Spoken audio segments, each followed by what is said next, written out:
This is Game Night with Josh Hennig on 97.3 ESPN and the free mobile app. Now, live from the Matt Black Kia Studios. Oh, what an attack! What a move! Here's Josh Hennig. Ladies and gentlemen, there was real football last night on your television. Not a replay of a game from about 20 years ago or a replay of something that you really want to watch on television. No, there was actual NFL football last night. I'm Josh Hennig. This is Game Night on 97.3 ESPN. Of course, the PlaySugarHouse.com text board is open as usual at 609-403-0973 to get on the conversation right here on 97.3 ESPN. A little update for you. Phillies lead 4-0 right now over the Marlins. Aaron Nola is just rolling along. Got a nice breaking ball going. Andrew McCutchen, easy for me to say, hit a home run just a little bit ago, as well as the Phillies have a nice little lead. Of course, coming up here on Game Night, we're going to talk Eagles, NFL, also college football picks, and more. A lot to get to in less than an hour to do it. Andy Benoit, NFL analyst and insider, guy who does tons of film work. He's going to join us coming up at 6:20 to break down the NFL season as well as some of the betting odd opportunities for you out there. What are some of the best bets, good, bad, what to stay away from? We'll get into all that coming up this hour. Plus, every year I give you my college football picks each and every year throughout the year. And then, of course, we went 2-1 last weekend on the picks, so we're going to try to keep winning this weekend. Got a slate of picks, a little bit more of games to choose from today. But the big news of the day dropped earlier. If you didn't catch it, 973ESPN.com, which you should have the 973 ESPN mobile app because you would have gotten the alert for it right there on your phone. Jalen Reagor is going to play on Sunday. That's right. Jalen Reagor is going to play this Sunday, and you should all be excited. All of you. Every single one of you. Jalen Reagor playing means that first of all, it means that his injury was not as bad as we once thought it was. Okay? So his injury wasn't as bad as we thought it was. You know, the shoulder tear, whatever you want to call it, not as bad as we thought. Number two, it means the Eagles' offense will be a little bit more equipped to function without Miles Sanders. The full Eagles injury report goes like this. Full participant at practice, Corey Clement and Jalen Reagor. Clement had a little quadriceps thing he was dealing with. He's good to go. Jalen Reagor, he is good to go. He's been a full participant for 2 straight days now at practice. Questionable. There were 3 people who are listed as questionable on the Eagles injury report. That would be Lane Johnson, Derek Barnett, and Miles Sanders. Now, a couple of notes here to talk about with those guys before we get back to the Eagles offense in general. Because these are 3 guys who I think people assumed would be starters this year for week 1, especially Barnett, considering this is a prove-it year for him. He's got to be out there to prove anything. Miles Sanders has basically been day-to-day for a while now, and he was in pads at practice this week. So it's not like he's not out there practicing at all. He's limited in practice, but he is practicing. So whatever the issue with his hamstring is, how severe it is, the Eagles obviously need to be cautious because whenever you have a guy with a hamstring problem, you got to take it easy. You got to be smart. But even if he doesn't play, the fact that Corey Clement and Boston Scott are healthy and good to go is a good sign that you can get away with it, which gets back to be for Jalen Reagor. Jalen Reagor is a guy who can do multiple things in the offense. I understand the Eagles' initial plan is for him to play that X receiver spot across from Djax. But he does more than that. He could be an end-around guy. He could be a guy who lines up at different spots in the formation and be an impact player. And because of that, we understand that Reagor brings an explosive athlete element to the offense. And it's not that he is Tyreek Hill, but the Eagles can use him in ways that the Chiefs use Tyreek Hill. Because even though he is about 1.8 what is it? 1 point. I'm doing the math real quick in my head, so forgive me. 1.2 seconds slower on the 40-yard dash than Tyreek Hill. I don't think it's a coincidence that Reagor is still one of the more explosive athletes on the team. And the combination of him and Deshaun Jackson makes for a dangerous set of circumstances for any defense to deal with. And don't forget, Reagor is thicker. He's stronger. He's built more like a powerhouse than Deshaun Jackson. Deshaun Jackson, even though he's put on some weight since he got drafted, he's still a lean speed machine. Jalen Reagor is an explosive athlete, and he can jump, he can bound, he can break some tackles. You get him in the open field, he's very dangerous. So this is very exciting to see the Eagles' first-round pick on the field on Sunday versus Washington. You get all the action right here on 97.3 ESPN. Merrill Reese, Mike Quick on the call, starting at 1 p.m. Billy Schweim in the locker room with your pregame show. It's Billy Schweim and Hunter Brody this Sunday, 10 to noon, right here on 97.3 ESPN, as we are your home for Eagles football. The other news item I want to hit on is the Lane Johnson news that came down today. Now, I felt like I almost got blindsided by this, like it came out of left field.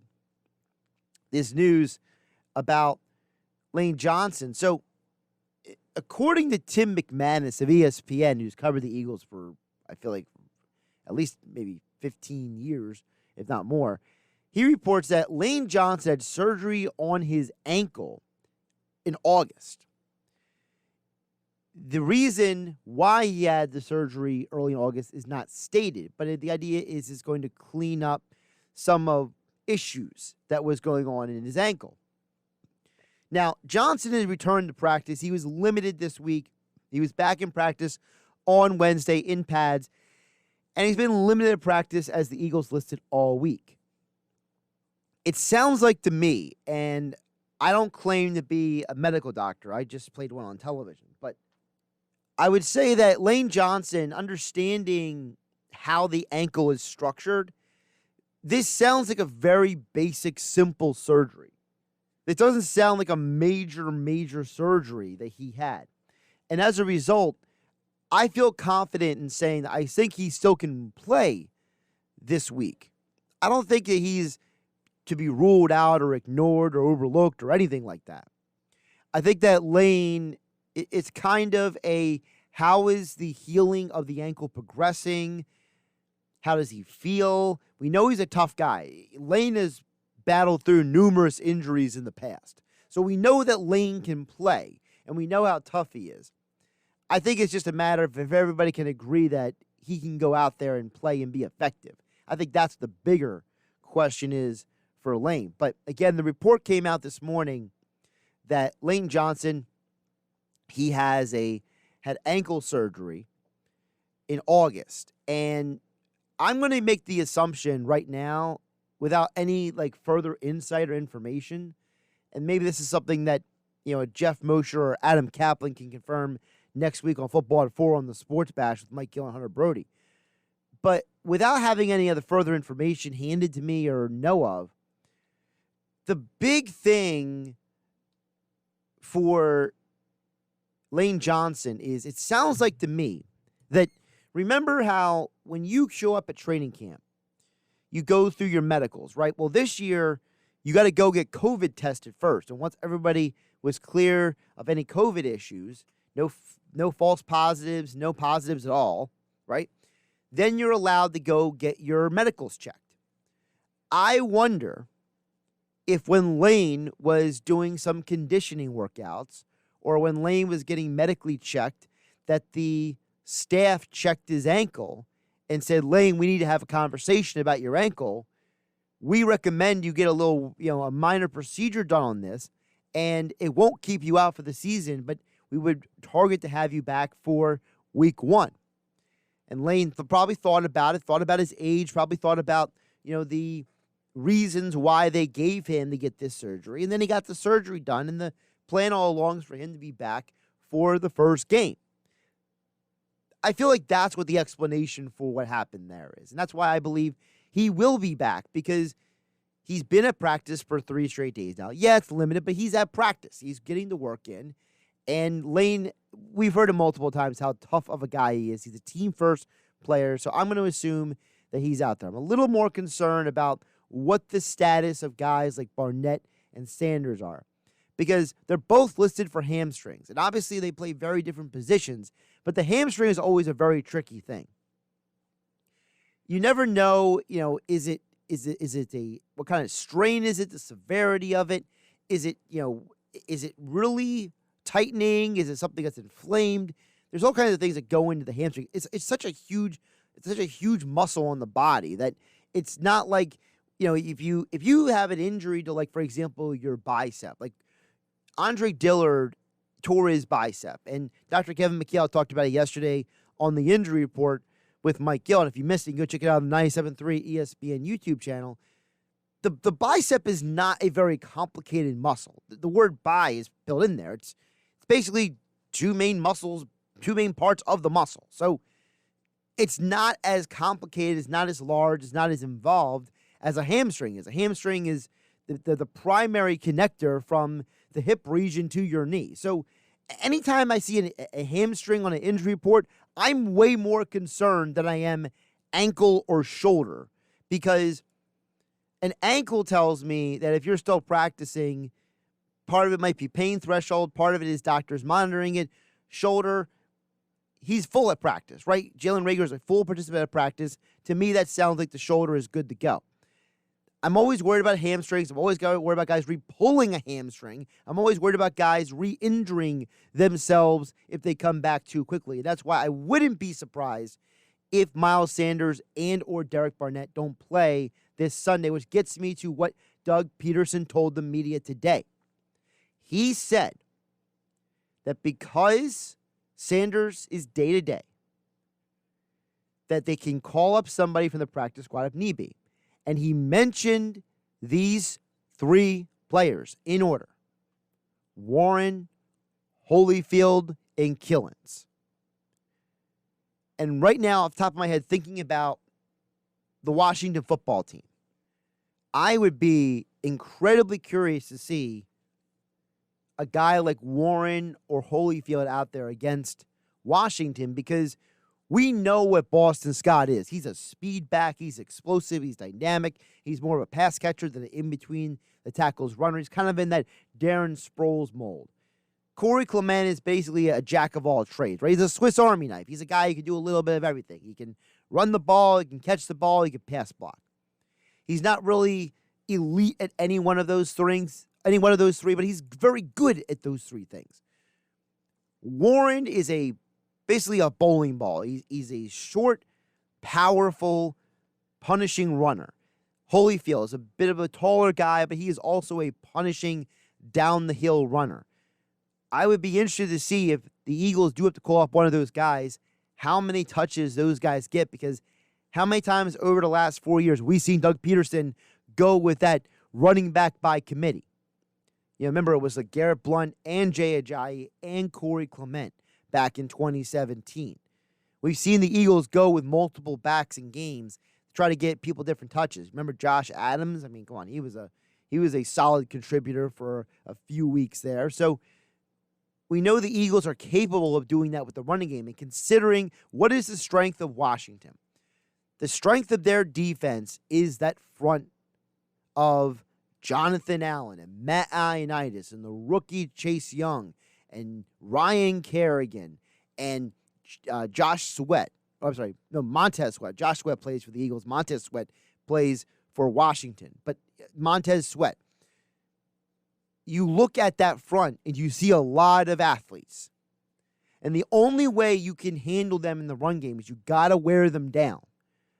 So maybe it's also a strategy deal where the Eagles say, Miles, we don't want you to exasperate the hamstring. Let's call up one of the young guys. Let him be a bit of a bowling ball. Get him going downhill. Maybe push back that defensive line a little bit and open up the passing game a little bit more for Wentz. Consider the fact that we have a 38-year-old Jason Peters at left tackle and an limited last year, but not a lot of experience, Matt Pryor, likely to start at right guard. Maybe, just maybe, you could use the running game to loosen things up a little bit.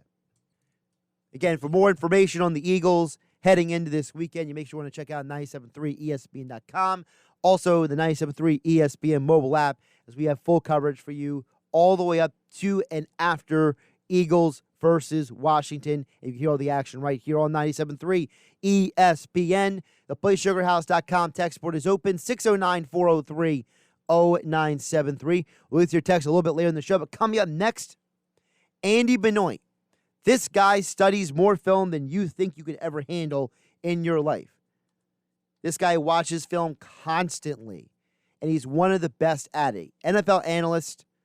He joins us next right here on Game Night. I'm Josh Hennig. This is 97.3 ESPN and the 97.3 ESPN mobile app powered by First Bank of Sea Isle City. You're listening to Game Night with Josh Hennig on 97.3 ESPN and the free mobile app.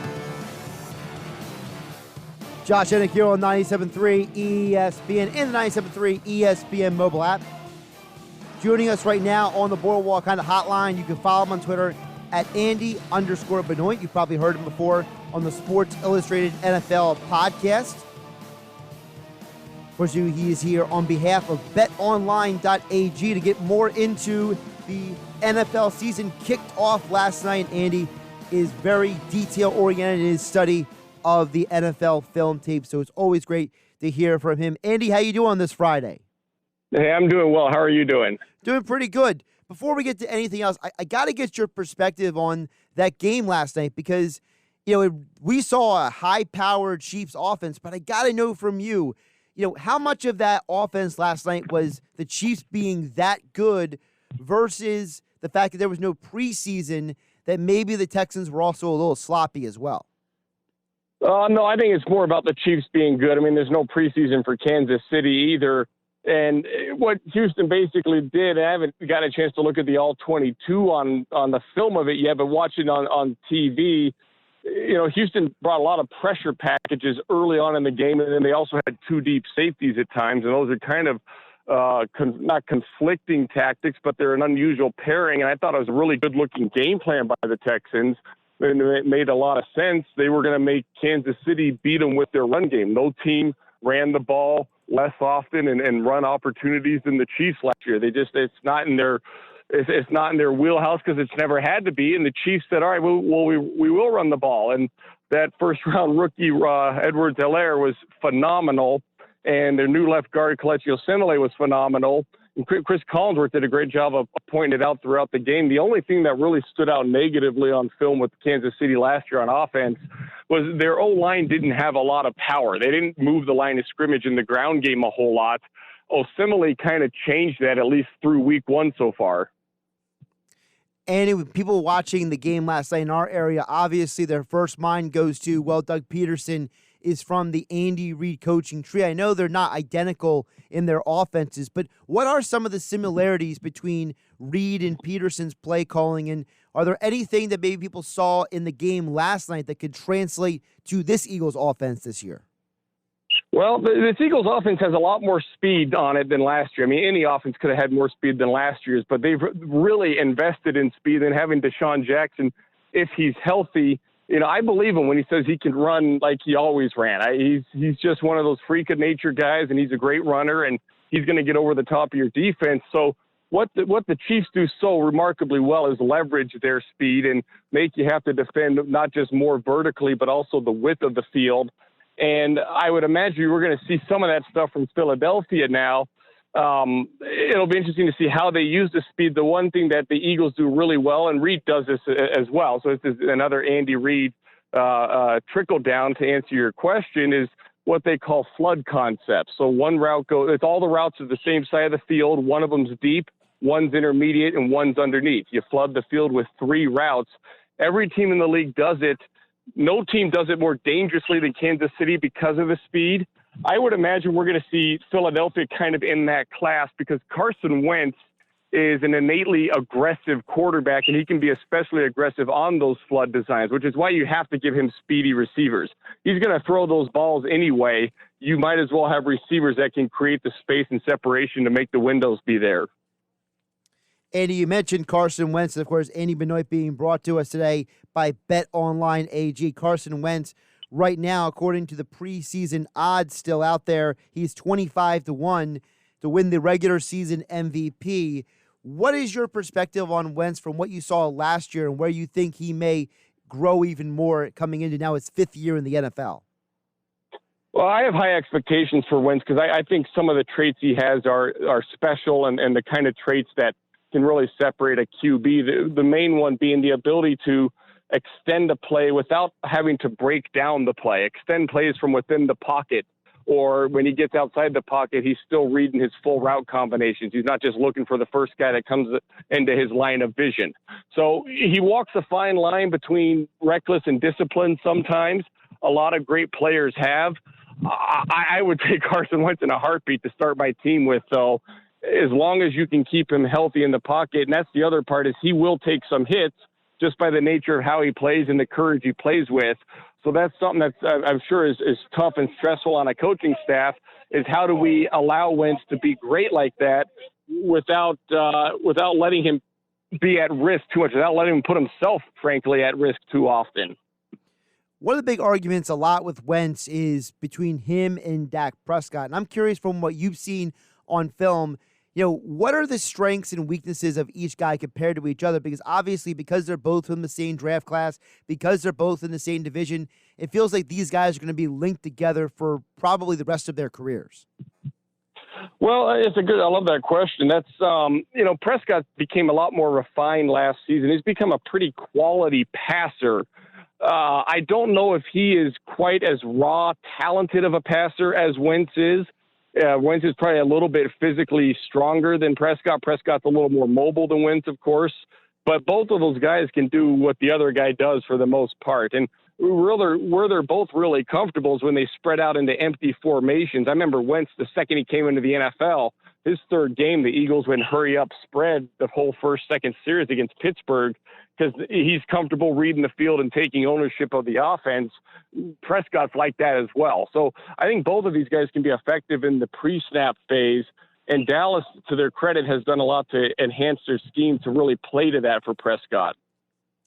Of course, we know that the Eagles and the Cowboys are both the two favorites in their division. I know with betonline.ag, people can get on that Eagles division winner 17-10 odds. What do you think the strength and weakness of the Eagles and the Cowboys are coming into this year? Because I feel like this whole year is going to be a back-and-forth battle for who wins the division. Yeah, Philadelphia, you wonder about the right guard position with Brandon Brooks out. I think Peters can hold down the left tackle for it. That's not a bad fallback option there. Guard's a hard position to hide if you have a weakness there. And the Eagles found that out a few years ago when they were playing with Stefan Wisniewski and ultimately had to bench him from the left guard spot. It's hard to hide it because defenses have found more ways over the years to create one-on-one matchups inside. And the teams that don't have the Aaron Donald type, a lot of them will just put their defensive end inside in a two-point stance to go after the guard. That's what the Packers, for example, like to do with Zadarius Smith. And the Clowney has done that a lot on the teams he's been on over the years. So if they can overcome that problem at right guard, I think there's a lot to like about the offense. I think Miles Sanders has a chance to be a really dynamic all-around weapon for them. Defensively for Philadelphia, if the four-man rush, I don't think it'll be what it was in 2017 when maybe no rush could be that anyway. But I think it has a chance to be better than it was a year ago and really kind of reclaim its territory atop the NFL there. And if that's the case, that does wonders for the entire rest of the defense, of course. And having Darius Slay on the back end also it does give Jim Schwartz a lot more comfort with changing things up. Schwartz will go cover zero blitz a few times each game. Having a corner who can cover one-on-one against true number one receivers now, he might do that even more often. He might become that much more aggressive. Doesn't blitz often, but when he does, he brings the house, and he does it at an unusual time in the game. So that's Philly side. Dallas, that's a talented team. You wonder a little bit about their secondary. It's less talented than it was a year ago, and their new scheme under Mike Nolan, you don't quite know what it'll be for sure because it's been a while since Nolan's called plays defensively. But last time we saw him, he was really into designer pressure and bringing blitzes and overloads and disguises. And you have to have corners that can hold up and solo coverage outside if you're going to play that way. And that's the question about Dallas. Really, their offense is it doesn't have a weakness. It's not a perfect offense, but there's no obvious weakness. So really it's that secondary you wonder about with Dallas. Andy Benoit joining us here on the Boardwalk Honda Hotline on 97.3 ESP. You can follow him on Twitter at Andy_Benoit. Of course, he's being brought to us today on behalf of BetOnline.ag. Andy, let's get a couple more NFL around the league points. I really want to know, what do you think of the Pittsburgh Steelers coming into this year? Because I'm very fascinated with Ben Roethlisberger is going to come back looking like. We know that when pitchers in baseball go under the same surgery that he had, they usually come back as good, if not better, than they were before. And now he's coming into a team that, frankly, if they had a legitimate quarterback last year, they probably could have been a playoff team with that defense. Yeah, no, that's a good point about the pitchers. I mean, there's probably two differences there. Is one is a pitcher's in total command of his angle when he throws the ball. He's in charge of his mechanics. In football, the action sometimes dictates how you have to release the ball. So that'll put some stress on the elbow. Then, of course, number two is you get hit, and that's a big deal at times. And we know Roethlisberger will take some of those hits. Let's assume he's 80 or 90% of what he was before, which, we're guessing there because we really don't know about the elbow, but let's just assume that's where he'll be. I think that makes Pittsburgh a contender. They had a really dynamic defense last season, led the league in sacks, right up near the top, and forced turnovers.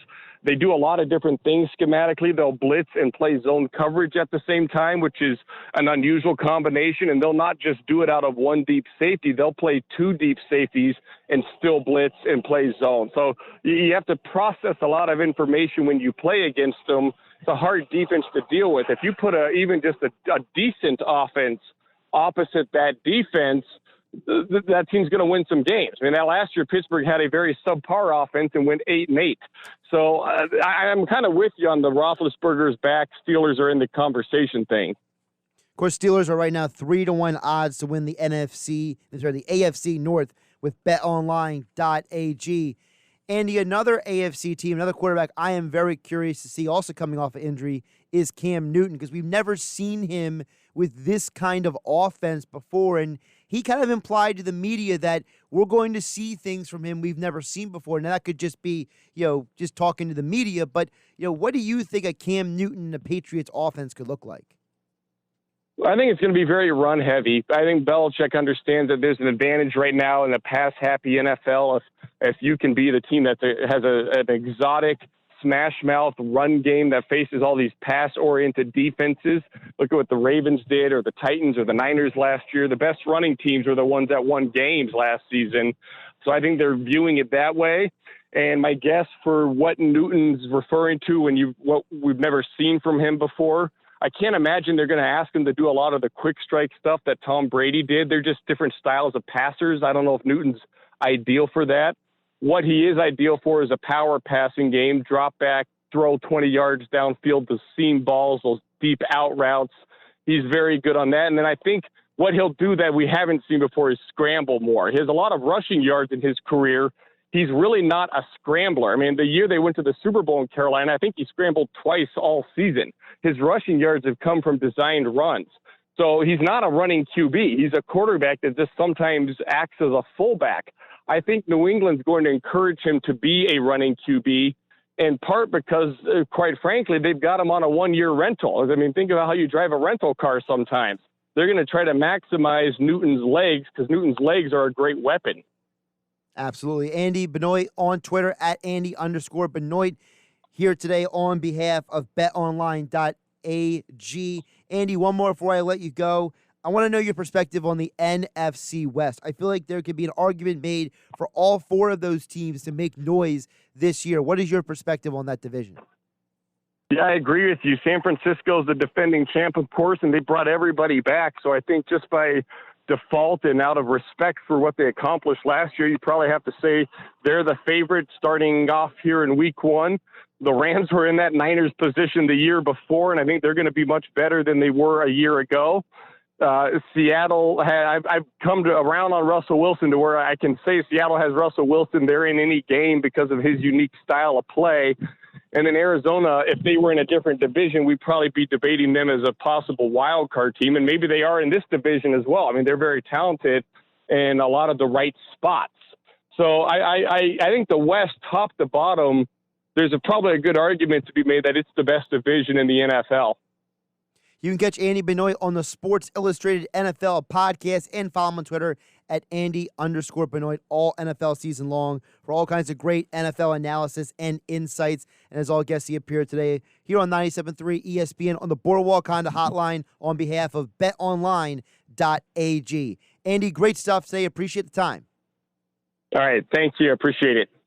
Josh Hennig here on Game Night on 97.3 ESPN. Game Night here on a Friday, being brought to you by the New Jersey Department of Agriculture. And a big thank you to New Jersey farmers for all the hard work that goes into providing fresh produce by buying Jersey Fresh. Stay loyal to local with Jersey Fresh produce. We'll jump on the text board coming in next, 609-403-0973. Plus, I'll give you some picks for the college football weekend and some more thoughts on the 2020 NFL season. We kick off this weekend with a triple header this Sunday on 97.3 ESPN.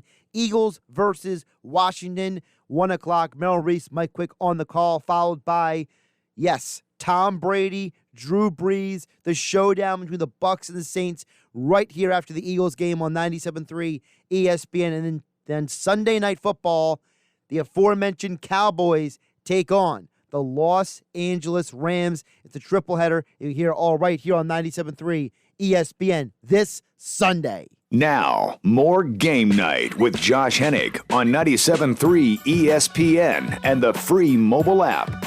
Game Night being brought to you by GMS Law. Make the right call with 4 convenient locations to serve you. Visit them online at gmslaw.com.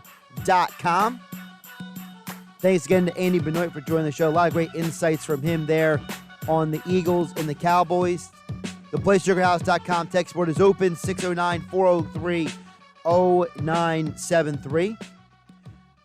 Before we get to the text, I want to bring up the one point that he brought up that really was interesting, because we've been having this conversation here for, I feel like, months now. Ever since the pandemic hit, the hot, cool topic was always Wentz versus Prescott debates. And I've asked a lot of different people about the differences between them. And one of the things that Andy said that was very interesting to me, he said that Wentz has special traits and that Wentz has better raw talent than Prescott. But Prescott is the better athlete, and because he's more mobile, that Prescott's mobility allows him to make certain plays that might not always be available to Wentz in certain situations. And I felt that explanation was just so incredibly interesting, because when you think about how many times we see Wentz escape pressure, pull the Houdini act, it's not because he's running around like a Dak Prescott or a Russell Wilson. It's because he's doing what we've seen a guy like a Ben Roethlisberger do. And at the end of the day, Wentz is the big body quarterback, right? He's the guy who's 6'5", 6'6", 235. He can take the hit. He can slip away from a weak tackle. And he's able to make certain plays because he's just athletic enough to be able to get away from pressure. Prescott is a little bit closer to the Russell Wilson prototype, where he's around 6 foot, 6'2". Yeah, he's thick, he's strong, he's powerful, but he's more athletic than maybe he looks in those pads. He's a guy that rolls to his right very, very well. He's a guy that understands how to make throws on the run. And you could actually argue that Prescott maybe is more accurate at times on the run to his right than he is in a traditional 3-step, 5-step drop. And Wentz is probably more accurate when he does the 3-step, 5-step drop, because Wentz is at his best when he's making the throws with his feet set. So it's a very interesting dichotomy between two quarterbacks who were from the same draft. And as I told Andy, they're going to be linked the rest of their careers. And it's going to be an argument we're going to have forever. People are going to pick Prescott and Wentz from here until as long as I can think about. We're going to argue football, because I know people are still having those conversations about, for example, Brady and Manning. All right, in the 80s, it was Montana and Marino. There's always going to be quarterbacks who are linked to each other because of their ages, because of around the times they came around each other. And it makes it even more of a tight connection because Prescott and Wentz, same division, same draft. And The argument right now doesn't even include the third guy who was drafted that year, Jared Goff, who honestly regressed a bit last year. Goff was a guy who looked a little bit unable to process information quickly at times. And it's hard to tell what he will be coming in the 2020 because when I'm watching the Hard Knocks, it's so heavily edited that you can't really tell how much of what you're seeing on the Hard Knocks episodes is really Goff doing well versus them just highlighting his good moments in the practices. And, no offense to McVay, but the way he talks, he makes it sound like Goff does everything good on some level. And I think that's a little bit ridiculous. Nobody is that good all the time unless your name is, like Tom Brady. And even Brady makes some missed throws at times. I'm sure Belichick got on Brady at times for making a bad throw every once in a while, whereas I felt like McVay treated Goff at times in those practices like he couldn't do anything wrong. But that's nice editing for you by the Hard Knocks crew. PlaySugarHouse.com. Text board is open, 609-403-0973. Joey D. in Ventnor says, I'm confident in the Eagles' offense. I say quick tempo in the game early. Eagles go up, let Washington dink and dunk across the middle, and then tie it up. Then the Eagles squeeze it out late with a Wentz game-winning drive. Joey D's prediction, 23-16. Eagles get the victory. Now, I love the fact that Joey D gave me the score. Because the score, first of all, Joey D, love you texting in the Sports Bash as well as Game Night, all the shows here on 97.3 ESPN. But Joey, the best part of this is you gave me the score. 23 plus 16. That's 39. That's under the over-under. And I was thinking all week about my picks for this weekend, and I'm staying away from the over-under for the Eagles game because I feel like every time I sit down and make a decision, am I going to pick over, am I going to pick under, I change my mind again and again because I could totally see this game being 24-20 Eagles. Joey D's 23-16. This could be a 7-point game. This could be a 3-point game. It could be a 4-point game. I can see any of those scenarios happening because I think that Washington's defense is going to come to play. Every time Jack Del Rio is going to a stop, you go back through his history, whether it was in Carolina that first year, whether it was in Jacksonville that first year with the Broncos defense, his first year with the Oakland, now Las Vegas Raiders, those defenses, every single time, they get better from the year before. And it's not just because they have better talent from the year before. In some cases, like for example with Denver, he walked into a situation where it was almost the identical same set of players from one year to the next. And they get better in every location. One could argue that Khalil Mack might have had his best year with Jack Del Rio as his coach before he got traded to Chicago. So if that's the track record of this guy, and you're giving him Jonathan Allen, Chase Young, Matt Ioannidis, you're giving him guys like Ryan Kerrigan and Montez Sweat, I'm a little concerned that the Eagles are not going to get out to a quick start. And I believe the Eagles will win the game. I'm officially picking the Eagles to win the game. But I think it's going to be a bit of a tough go. And I don't think it's going to be a crazy high-scoring game. But right now, the over-under is 42.5. I'm telling you right now, that 42.5 is just screaming, don't touch me, leave me alone, I'm here to steal your money. Because the moment you pick what that is going to be, you know what's going to happen. Whatever we sit here and pick right now, that line's going to change a little bit, and it's going to nullify everything we talked about. I definitely think the Eagles are going to struggle at times with the Washington defense. But they're going to get better, and they're going to find a way out of it, and they're going to win the game. I am picking the Eagles to win the game 24-20. By that math, basically I'm saying it's going to go over. But I could also see Joey D score 23-16, that would hit the under. I don't think the Eagles game is going to be a blowout at all. I think Washington's going to come to play. I think Antonio Gibson and J.D. McKissick can be problems for the Eagles linebackers. And I think you got to be careful going into this game if you want to throw some money down on it. I'm not feeling great about that over-under. And I'm not feeling great about that spread either.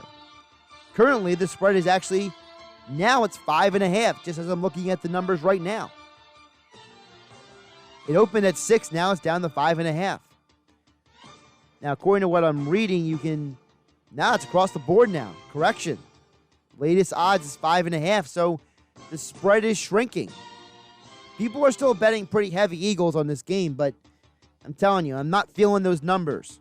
That's why I'm staying away from them on the picks today. Let's give you my picks. I'll start with the NFL games.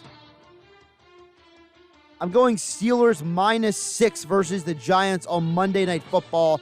I think the Giants defense is going to be absolutely overwhelmed by the end of the game by the Steelers. I think Roethlisberger is going to come out with a vengeance. He's supposedly in the best shape in 10 years or whatever that really means. But listen, I got to say, from the video and the pictures I've seen, Roethlisberger looks like he's serious about playing football right now. He doesn't look like the Pillsbury Doughboy anymore. He looks like a serious athlete. And maybe that elbow injury kind of forced him to reevaluate some things.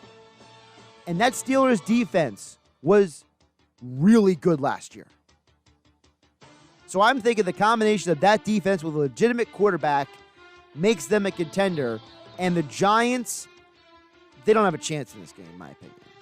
I think the Giants are going to get rolled, and that's why I'm thinking that Steelers -6. Bucks Saints, you can hear the game this Sunday right here on 97.3 ESPN.